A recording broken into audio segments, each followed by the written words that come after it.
let's do a review in a slightly different way. I'm going to talk to you about 3 different games right now. Love it, leave it, or lose it. Meaning, game that I love that is going to stay in my collection for sure. Leave it, meaning I'm going to keep it in my collection for right now because to be determined, going to need some more time, going to see if it stands up to the test of time overall going forward. And the last one, lose it, meaning, you know what, this one hits the trade pile, hits the sell pile, just didn't stack up, didn't match up for whatever reason. So, that being said, let's do this. Today, we are going to be talking about Tree Blocks, abstract 3D building game. Then we're going to be talking about Spectre, the 007 board game. And last but not least, we're going to be talking about underdogs trekking through history. Which one is which and why? Let's do this. So for ease of reference, I've got all 3 of them now behind me so you can remember what 3 games I'm talking about, right? So first up, this is Spectre, the board game, a 007 themed game, movie pictures to go along with your classic Bond villains as you are trying to become the #1 bad guy in all of Spectre. It's sort of a semi-cooperative, and I use that term very, very loosely because there are objectives in this area control manipulation style game with asymmetric powers where you are trying to outdo evilly your opponents. Now, the next game is Trekking Through History. This is a card-driven game of set collection, variable player powers, and time element dependent, played over 3 rounds. This is going to be a little bit different in the trekking games that you may be familiar with of Through the World and Through the Parks in a slightly different twist. Last up, we have Tree Blocks, 3D plant building cube-based game. Couldn't be 3 more different style of games, but let me run you through each of the pros and cons of these games. Let me describe to you how they play, and let me tell you where they each fall in terms of them. Let's go in order. Spectre, the board game. This is an area control game. The great thing about this game is it really has a thematic incorporation of the James Bond themes. You have the asymmetric villains that are going to give you different actions you're going to slowly unlock on your player board. You're going to be traversing or trying to control with area majority one of 7 or up to 7 different areas that you're going to be placing not only your main villain, but also a henchman worker that is going to be taking your action each turn. That includes spaces on the board, but then also spaces on your individual character board that are asymmetric, but are also going to offer you upgradable slots that are going to be unlocked as you progress, as you get more infamy, or just as you spend the resources that you are able to accumulate. The area majority comes in that you get bonuses in these areas if you control a certain number. There are missions that you are going to complete, and these are the semi-cooperative element because sometimes everybody has to have, say, presence in a certain area, or one person or more have to be present, put their worker on the actual mission card, and basically sort of take themselves out of earning from that scenario in order to make sure everybody doesn't lose it. It plays through a set number of rounds, 7 rounds in most cases, and then the game ends with the most infamy.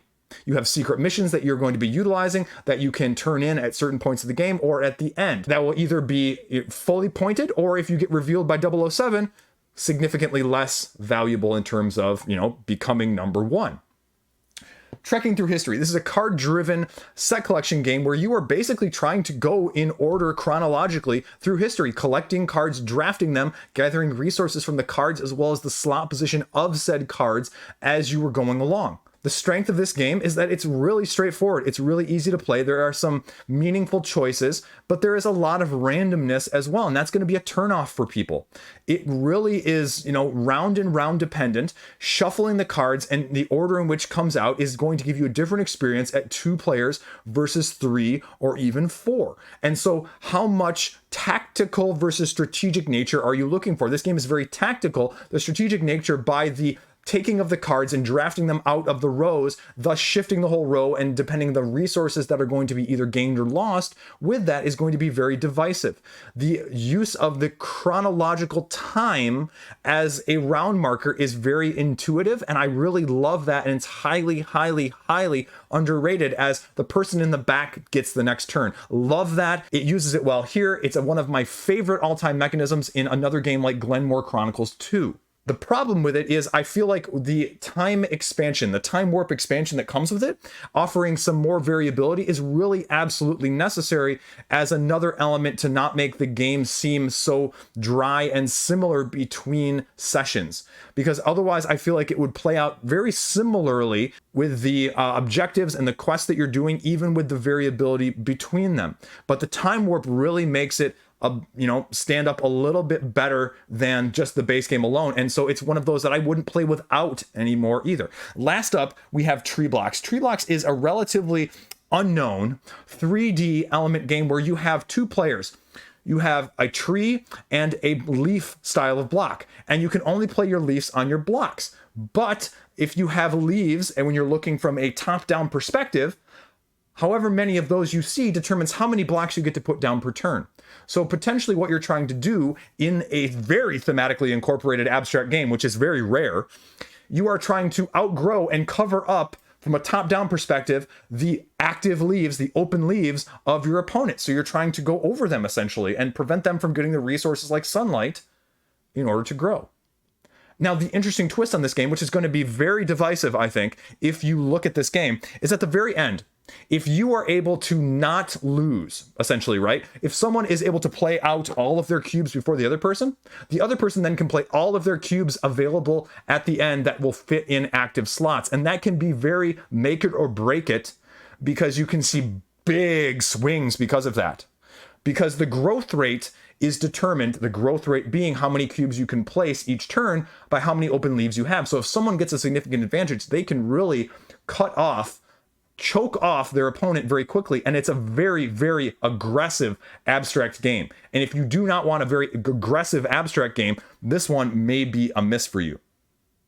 Now with Spectre, the issue is that it has lots of good elements. It's got the area control, it's got the asymmetry, it's got the bonus areas, but again, it loosely doesn't feel like all of these elements are necessarily as cohesive. The rule book, frankly speaking, is not very good. It really is a little bit more loose in the rules and the explanations. Although there are a couple good examples, it really leaves somewhat of a gap at times in terms of figuring things out. And the board itself mixes and matches the bonus areas and the reward areas, and it flips them, so you're constantly trying to figure out which one is which. And the elements themselves, that I mentioned in terms of the asymmetry and the missions and the secret missions, are all really good elements separately, but there just seems to be something lacking to bring them all together cohesively to make this feel like a really fulfilling and worthwhile puzzle.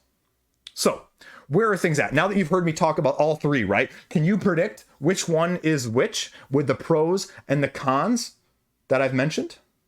Right? Okay. Give you a few seconds. Give you a few seconds to think about it. Okay.